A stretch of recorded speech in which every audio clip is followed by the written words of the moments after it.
Welcome to the Veronica Edwards Show, where we have fun financial conversations that everyone listening can apply to their personal and professional life.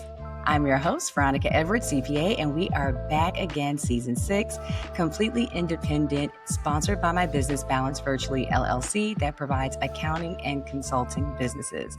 And soon, going into season 7, I won't be saying I'm the only sponsor because we already have some sponsors that are going to be joining us in season 7. So stay tuned for that. But as always, I want to thank the V team for just supporting us with this transition to YouTube for the last year. We've learned so much. So please subscribe to the page. That's what we're really focusing on, is liking and subscribing so we can provide you guys more and more content.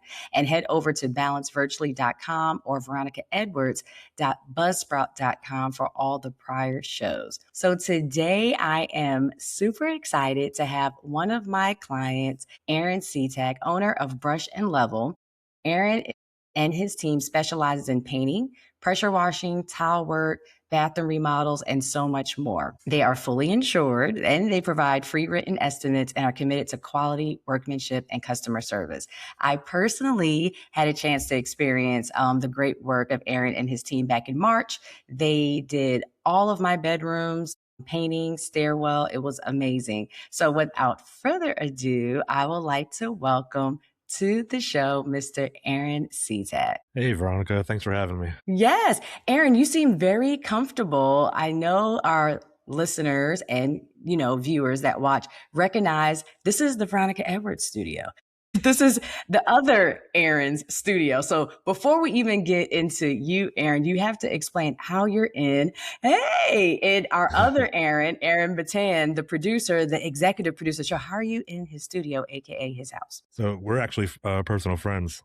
We've been friends for about 5 or 6 years. Our daughters are best friends, and we hang out. Our wives know each other and chat sometimes. Yeah, we already know each other pretty well. Yes, and I met Aaron Citak through Aaron Batan when we were at the shooting range, probably over a year ago. And you mentioned, hey, I am going to be starting a business or taking over a business and I need your help. I hear that all the time. I'm like, yeah, okay. And Aaron actually reached out to me. So thank you so much. And that just leads us right into your story, Aaron. So this is your first time on the Veronica Edwards Show. We always ask first-time guests, tell us about you, where you're from, and how did you get started in home improvement? All right. So I'm originally from northern Chicago, Illinois. Moved to Marion, North Carolina when I was 13. Graduated McDowell County. Went to college at Western Carolina for a couple years. I joined the Army National Guard, which is where I got my start in construction work. And then I did a few more years at App State. And then I found myself in Asheville, building and working construction. I got my initial love of like building things in ninth grade when I took a woodworking course. I built a shelf, which I still have today. I got an A on it. Yes. And college and high school, I did a few more woodworking classes, made some small things. But it wasn't until I joined the Army National Guard that I got the job as a 51 Bravo, which is a carpentry and masonry specialist. I was actually schooled for, I think, 8 weeks on some of the finer points of building and masonry work and stuff that people that I work with now just have no idea. I bet. Just a little bit of schooling made a really big difference. But yes, I took it from there and started working in the private sector, working for some builders, and started framing, and that led to doing more finer work. And wow, then here I am today. I'm the owner of a construction company and loving it, actually. It's what I like Wow. doing. Did you ever think that you would be a business owner? Yes. You're like the first person to say that. Tell us Yeah. with that confidence. Why? When did you see that? Well, so I've always known since I was like in school that I was going to be someone that was like a teacher. I've always known that I was going to do that because all throughout school and any other like classroom setting that I ever found myself in, I would always tell myself, when I'm the teacher, I'm going to do it like this. Yes. And when I'm in charge, I'm actually going to show my people that I care for them in these certain ways that, maybe somebody else isn't showing. But I've always had that mentality, like I'm gonna be a leader. Yes. And even side note, in ninth grade, at the end of the year, I was awarded a legislator school ticket, which is a leadership school. I think it was a 4 or 5 week class that I actually went to Western Carolina University and stayed there at the dorms for the whole time. And it was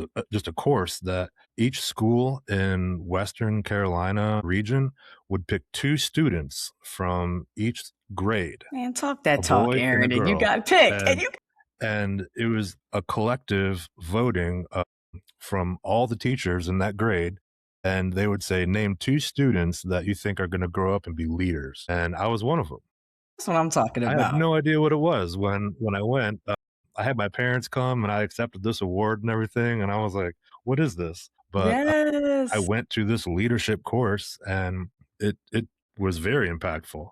I Yes. learned a lot how to be a leader and in charge, and there it is. I took it from Yeah. there. Oh, I'm so glad that you shared that. And I hope too, Aaron, that I know you're just getting started with your business, but that will inspire you to maybe have an apprenticeship program or to sponsor some young people to get into that type of work. I talk about it all the time. I'm around your age. I graduated the year 2000 from high school. So from 96 to 2000, there was cosmetology, there was shop class, there was all these different things. Now you don't have that anymore. And like you said, you were learning things just in an 8-week course. It's not like you have to do this for years, but you really pick up and sharpen your tools in your toolbox, no pun intended, just off of education. I always tell people education is something that you should always have no matter what field that you're in.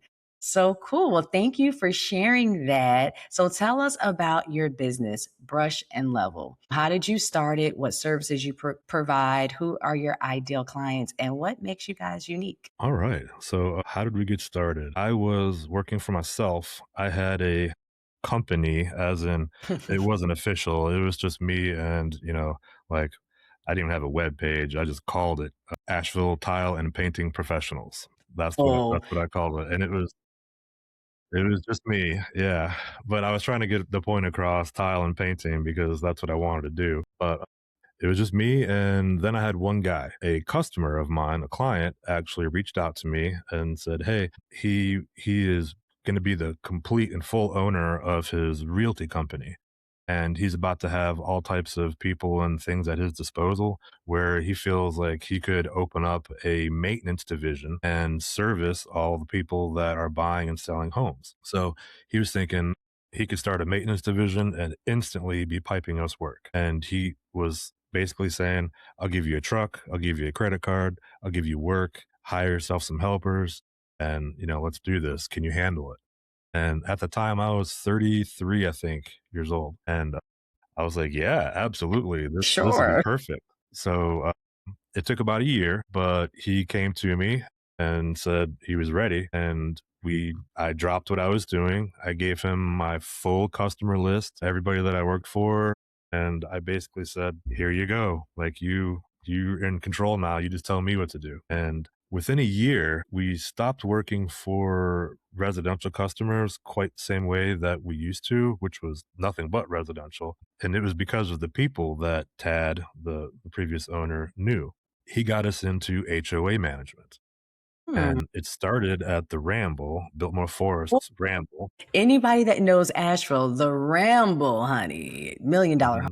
Yeah, it's a very nice place to work. But we started at the Ramble HOA doing work for them, and then somebody caught wind of us working for the Ramble at Biltmore Lake, and they were like, "Hey, you guys do work for the Ramble? Like, we want you guys here at Biltmore Lake." Yes. So we got into Biltmore Lake. That snowballed into the next one and the next one, and now we manage about 10 communities, including Biltmore Lake, Biltmore Park Town I Square, like anything that says Biltmore. That's 7 cha-ching, cha-ching, cha-ching. yeah, 7 Patton Avenue, the high rise downtown. It used to be the BB&T building. Yeah, yeah. The top, like, 8 floors of residential, we manage that, and then a few others. But Wow. Like this, let's just pause on that because I want to also give a tip to the listeners. It's good to have a website. And it's good to have social media, but that word of mouth marketing is still the number one form of how you get business. And the fact that you were willing, you didn't know what you were doing at first. You were just willing to say, okay, yeah, let me try it.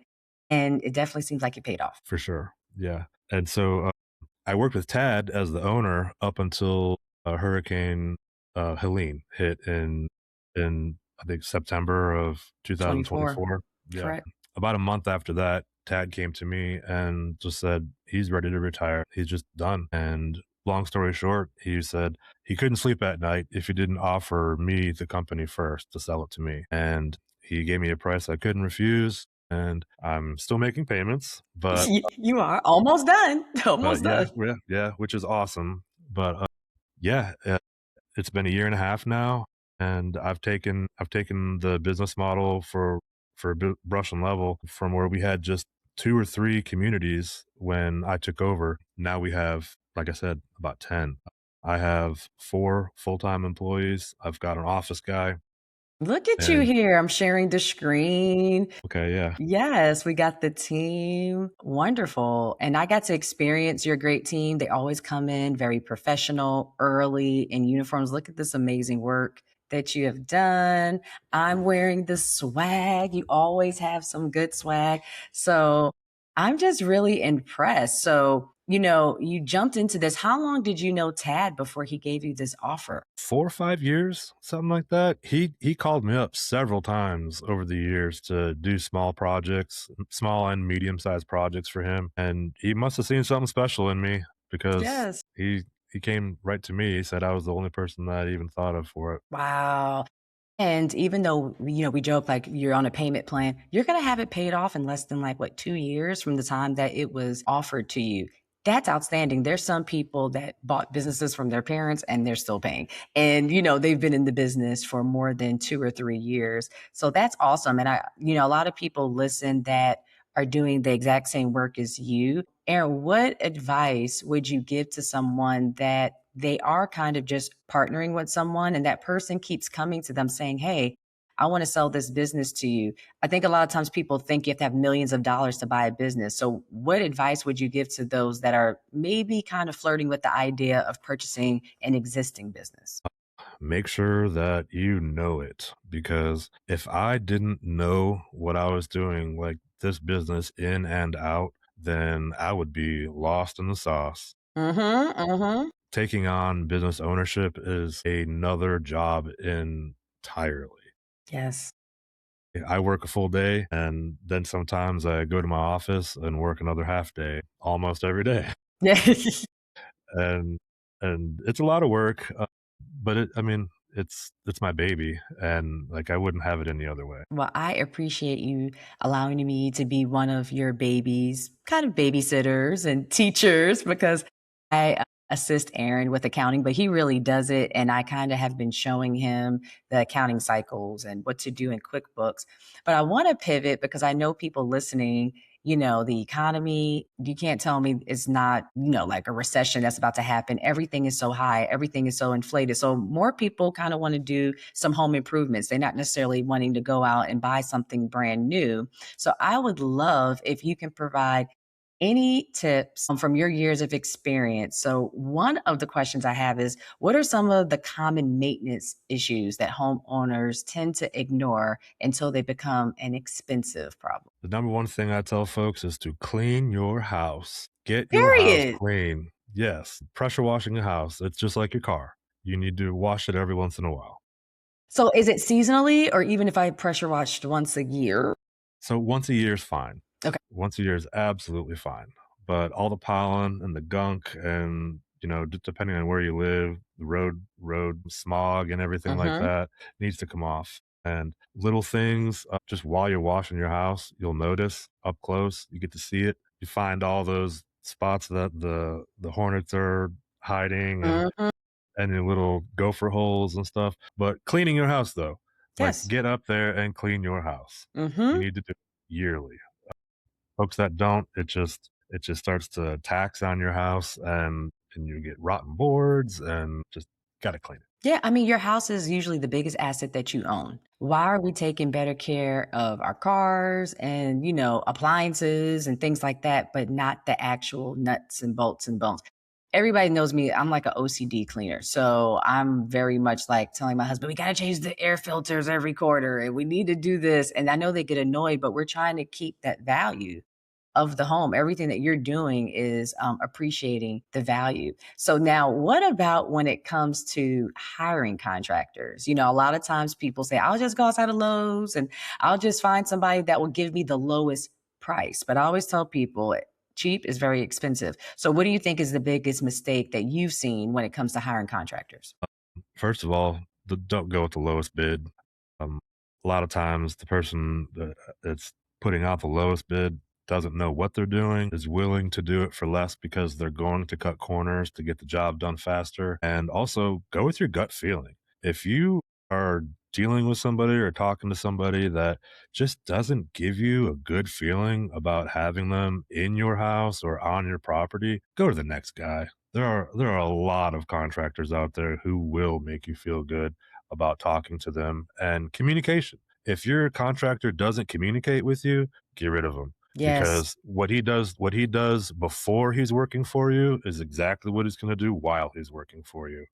I tell people that in all industries, I always give people a free 30-minute consult. I love that you provide free estimates so that we're kind of dating each other before we get in a relationship. You're going to see that I'm showing up on time for the consult. I'm telling you my services. You're telling me what you want. And then I time my contracts to make sure that after that consult, hey, you got a week after I send you this contract. So if you're not showing up in these stages, then like you said, I already know it's going to be a struggle when I want to meet with you to go over your books, when it's time for you to pay me, all that fun stuff. So I'm so glad that you said that, because a lot of times I know contractors, they get a hard rap like, oh, they don't communicate well and da da da, and they'll make so many excuses. I'm glad that you're like, no, I'm in the industry and I'm saying, no, they need to communicate well. I love that. Anything else that you would want those listening to know when it comes to home improvement for the summertime? Is there anything that people should hold off on? Because you remember when it seemed like for a while, materials were getting so expensive after COVID, people were just kind of like waiting to build, waiting to improve. Are you seeing any changes when it comes, or trends that are happening that people are starting to do? Right now, trends, it's summertime, so we're just doing a lot of outside painting and deck work and stuff like that. It's right now, things are pretty leveled out and I would Uh-huh. say normal. Uh-huh. If you're looking to do some cheap home improvements yourself, painting is the number one thing. There's almost no overhead. A gallon of paint can cost you between 20 and $100 depending on what you get, and 1 gallon of paint can keep you occupied for a long time. Yes, it If all can. you're wanting to do is just paint your trim, paint doors, like you can stay busy with 1 gallon of paint for a couple of days. Yes, that's good to know. And so before we go, you've already given some tips, but just in general, we talked about you purchasing an existing business, but just in general, what is something you wish that someone told you when you first started this entrepreneurship journey that you know now? What do I wish somebody would have told me? Wow, I don't know. To just stay on your QuickBooks, just Accounting. to keep up with it. Yeah, your accounting. Just don't let it slide. Don't let it suffer. Make sure you pay your sales tax every month Yes, because all your you can get taxes. penalized. Absolutely. Well, Yeah, Aaron, you're yeah. really good about paying things. But to your point, you were in the business, so you kind of had to get caught up on your paperwork side of things. Making sure you're closing the books, not realizing that, oh, I could have paid this, but now I kind of have to reconcile it back to something to make sure that we can actually understand the financials. So I think we've been working together now for almost a year. And I'm very proud of you because you've been able to pivot to where, like you said, you can leave your team. You've built systems in place to where they can handle some of the day to day while you come back in your very nice co-working space that we've met at before, where you're away from the house, you're away from the guys, and you can just dial in. So I'm very proud of you, because some people never get to that point, but they'll never scale up in business because the owner usually is the bottleneck. So just Hmm. like that, Aaron, we're almost to the end of the show. You see, I'm wearing your stuff. Please promote Brush and Level. how can people best get in touch with you to request this free estimate to learn more about your services? So we have a website. It's brushandlevel.com, all spelled out. There is a option in there to request an estimate, a little area to describe what you're looking for, what kind of project you have, and it comes right to me. And I'll reach back out. You can also call our number, which is on the website as well. And that phone call goes directly to me. Yes, yes, yes. Here we go, right here. And you do residential and you do commercial. Because, of course, I don't live in the Rambo, but Aaron hooked me up. Yep. Yep. Wonderful. Well, thank you so much, Aaron, for being a guest on the Veronica Edwards Show. It's been a pleasure Absolutely. having you, our first guest to be in our producer's studio. So this won't be your last. We're going to definitely bring you back. And again, I just want to thank the V team, everybody for tuning into the Veronica Edwards Show. Don't forget to subscribe on YouTube. We are on Buzzsprout, Apple Podcasts, Spotify, anywhere where they're playing music and podcasts. And until next time, stay balanced and financially savvy.